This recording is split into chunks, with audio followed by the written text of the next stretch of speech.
Aujourd'hui, je voulais vous présenter les ProMaster Fujitsubo que Citizen a sorti cet automne et qui est en fait un hommage à un modèle de 1977 qui a été retrouvé au fond de la mer.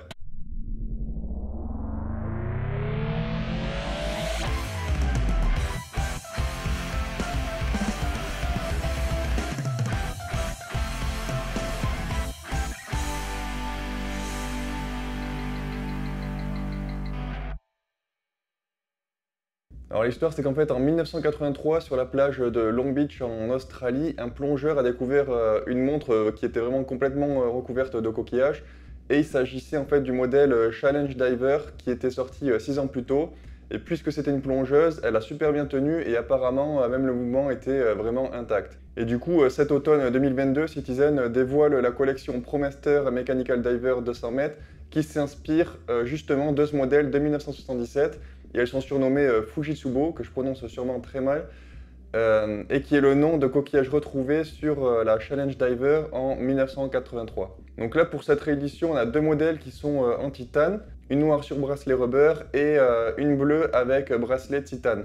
Donc ce sont des montres mécaniques automatiques, dotées d'un boîtier de 41 mm.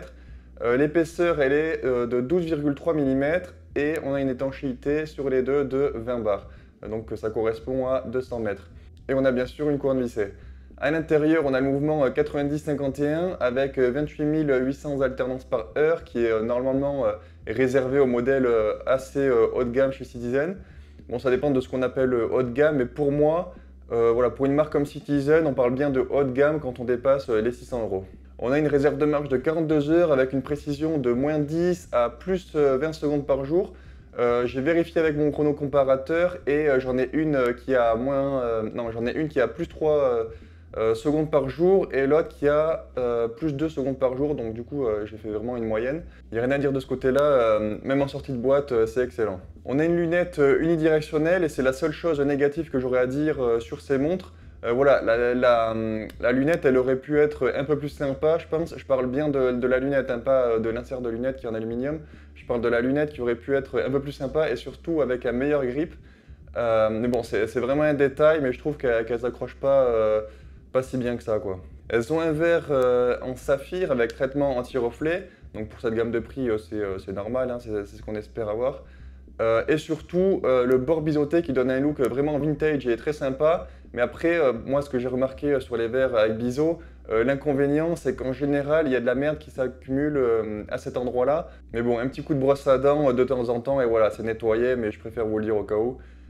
Les aiguilles et les index, elles ont un bon lume, mais surtout, il faut qu'on parle de ces aiguilles Mercedes, évidemment, puisqu'il y a plein de grandes marques qui ont déjà repris ce design par le passé. Mais plus trop maintenant, et je pense que vous allez être nombreux à en être ravis puisque je sais à quel point ce style d'aiguille peut plaire. Après, moi, ce que j'adore dans ces montres, c'est le fait qu'elles soient en titane. Elles sont toutes les deux ultra légères, et la version noire sur le rubber pèse seulement 70 grammes. La bleue, on est à peine un peu plus, puisque le bracelet pèse que 40 grammes, donc ça nous fait 110 grammes au total. Et comme d'habitude, chez Citizen, on a du super titanium, qui est une technologie combinant un traitement particulier du titane et un procédé de durcissement de surface Duratec qui permet de limiter les rayures. Donc voilà, le titane c'est connu pour se rayer assez facilement. Là, ils essayent de faire un petit compromis entre l'acier qui résiste un peu mieux aux rayures et le titane qui est plus léger.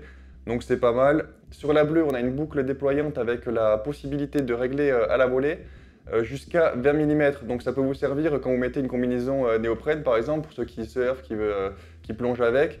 Ou tout simplement, quand le diamètre de votre poignet change dans la journée, en général en fonction de la température, plus il va faire chaud et plus il grossit. Et encore plus si vous faites un effort physique. Moi personnellement, je système sur plusieurs de mes montres et c'est ultra pratique. Je change dans la journée plusieurs fois le réglage et pour moi, voilà, c'est un détail très important pour le confort. Et voilà, c'est le genre de petites choses que malheureusement vous n'allez pas avoir chez Seiko par exemple pour le même prix. Donc c'est un très bon point pour moi là-dessus. Bravo Citizen.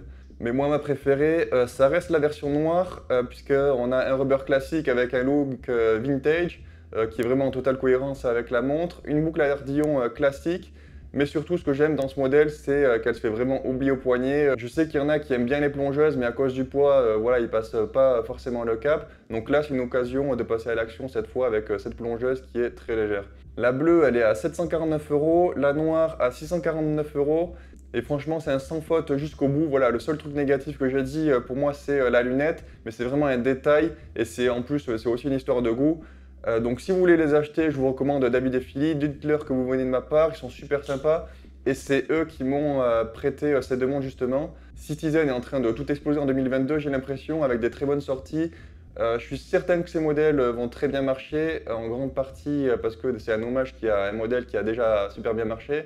Et en plus, voilà, on a des aiguilles Mercedes sur une montre de manufacture. Et j'ai vraiment hâte de voir ce qu'ils vont nous sortir dans le futur. Bon, je vous rappelle que j'ai mon nouveau compte Instagram où je vais présenter mes propres montres qui vont très bientôt sortir. Donc n'hésitez pas à vous abonner pour ne rien manquer puisque c'est sur Instagram que je suis le plus actif. Je suis aussi en train de refaire intégralement mon site. Vous allez voir, voilà, il y a pas mal de nouveautés qui arrivent. Bon mode.